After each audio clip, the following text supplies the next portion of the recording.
Hemen salam dostlar, Time Stars kanalının 3. bölümü sizlerin qara gördük.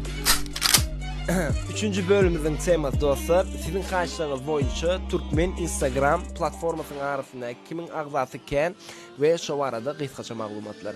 Dostlar, Türkmen Instagram platformasının arasında 7 tane en çok ağzalı sahipalar sayıldı. Başladık dostlar.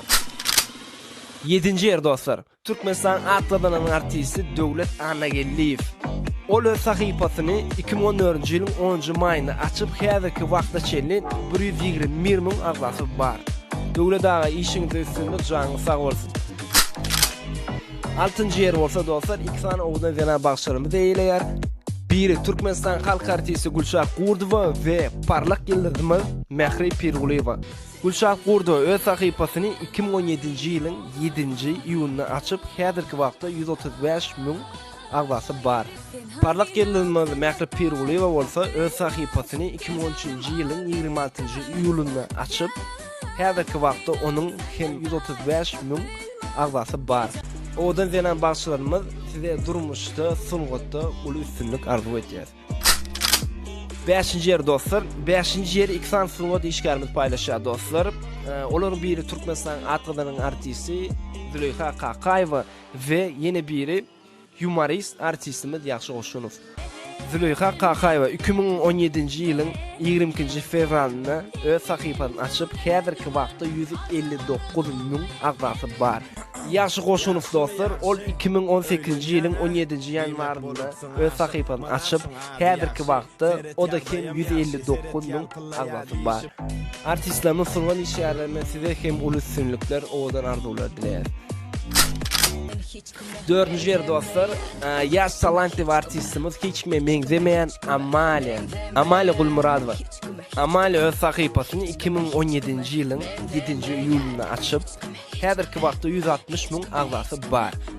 Amalia dine üstünlük, dine öňe, dine odan arzular dileriz.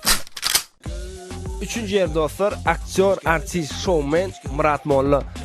Murat öz sahifasını 2017 yılın 16 oktyabrını açıp ti vaqtın içinde 161 min ağza toplamağı başarıyor. Murat dine üstünlük tezliklere karışıyor. 2. yer dostlar, dine bir Türkmen halkımızda değerli, dünyanın köp devletine özünü, yani öz aydımları bilen, meşhurluğu kazanan kompozitor aydımçımız Totsamy Kakazan Rajev, yani Kare. Ol sahifasını dostlar 2014 yılın 24. yanvarını açıp hazırki vaqtda 194 min ağzası var. Kare dine üstünlük avrayın bundan beterim beyik olsun. Dostlar, ahir son gelip yedik 1. yere. 1. yer yaş biznesmen, biznes blogger, model, основатель brenda Tamalimitsat Berdibegmenov. Ol sahifasını dostlar 2013 yılın 29 oktyabrını açıp hazırki vaqtda olsa 280 min ağzası var. Berdi biznesde şaxta durmuşunuzda ulu üstünlükler dileyer, dine öňe. Dostlar, yine belli akka çizim gelýär. Türkmen accountlaryň arasynda 3 tane account gökgal çıkarly. Olaryň biri Sbiter, ikincisi Kakajan Rajev, üçüncüsü bolsa Dövletcan Yaşymuradov. Dostlar, Time Stars kanalının 3. bölümü şundan ibaret. Time Stars kanalının 3. bölümünün temasyny, yani kommentariýadan dostlarymyzyň tekliği boýunça aldyk. Bu teklif eden dostlar Ali Murat, en aktiv dostlarımızın biri. Şu anda account'unu görkezýän ve köp minnetdarlygym aýdasyn gelýär. Dostcan sağ olsun, tekliğiniz üçin köp sağ olun. Dostlar, sizin tekliflerinize garaşýas. Aşağıda kommentariýada hukman ýazyň.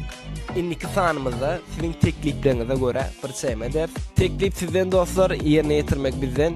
Öňkü sanymyzda dostlar, hem gollan dostlarymyza köp sağ olsun aýtýan, goňuňyza göre ýoluňyz bolsun. Dostlar, janyňyz sağ olsun. Bu bölümde yaram olsa like koyun, podpisat edin dostlarınızla paylaşın, istoriyanızla paylaşın.